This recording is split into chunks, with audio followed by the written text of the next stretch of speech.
Hi, and we are ready for another day, and it's Ephesians 3:17 to 19, that Christ may dwell in your hearts through faith, that you, being rooted and grounded in love, may be able to comprehend with all the saints the love of Christ, which passes knowledge. Hey, we're looking at changes beyond anything you have imagined. And change is a part of life. And if you approach change with flexibility, it's amazing the changes that you can integrate into your life and how enriching those changes can be. And so, for myself personally, we decided to adopt at, when I was 50, and that change has enriched our life with a relationship on so many different levels and enriched our family and our family's relationships across the board by having another son.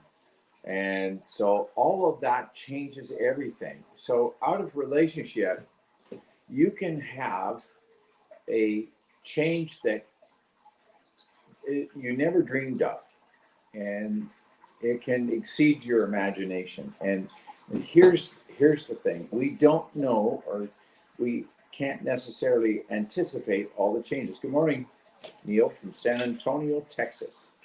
So we don't always know what God has in store for us. And so he wants us to open our hearts and let him dwell in us richly, that his relationship with us is rooted and grounded in love, that we would comprehend his love and what that means to us. And we have to be thankful for what God is doing every day in our relationship with him.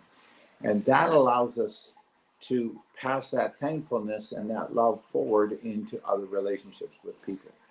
So this whole process is a year-round thing. It's not just a Christmas thing. It's a year-round relationship with Christ that allows us to love and care for other people.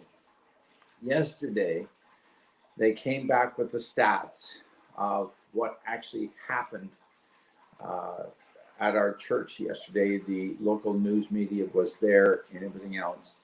It was 160 odd families, but it was 2,341 people. 2,341 people were given Christmas dinner and Christmas gifts. Yeah, that's an amazing amount of people in a small town. But listen, all our community partners believed in the what we had said was possible, that if we start to show the love of God, we can do this collectively as a community, and we can meet the needs of those who are bouncing hard in the midst of COVID and everything else going on. So it's beyond your imagination, and it always starts with one little step of relationship. And then someone else joins you in that journey of relationship, and someone else, and someone else. And then collectively, as a group, when all the hands are put together, when all the donations are put together, when all the food is put together, when all the money is put together, uh, you feed 2,341 people. And I guess from what I hear this morning, early on, there's more coming in this morning. So we want to say thank you to our community of faith and to our community as a whole. And we want to say thank you to all our supporters who have been prayerful and volunteered countless hours and cared for our community and loved on our community.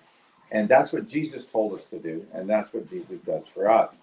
It's beyond your imagination what God is able to do.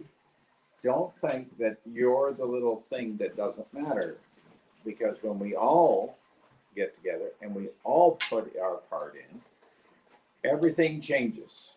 And the demonstration of God's love is phenomenal. So we want to say thank you to the Lord for his great gift of Jesus Christ to us. But we want to say thank you also to our community who have helped us love on our community. And like I said to one folk the other day, we're just the hosts. We're just facilitating. It's our community that needs to be commended for hearing the love of God and doing the love of God. That is beyond your imagination, because some say it could never happen, but it did. And now it's been 2 years. And as the reporter said on the news the other night, I'm sure it's going to be in the years to come. Because you know what? Once a community starts to care for its own, that community becomes a place where the light goes on and people say, I want to live there. I want to make my home there because they care. And that is what God said to do. He said, I sent my son to love you and to save you. And that's the best Christmas gift of all. Have a relationship with Christ, be God's blessing, be the hands and feet of Jesus, and experience beyond your imagination. God bless and have a great day.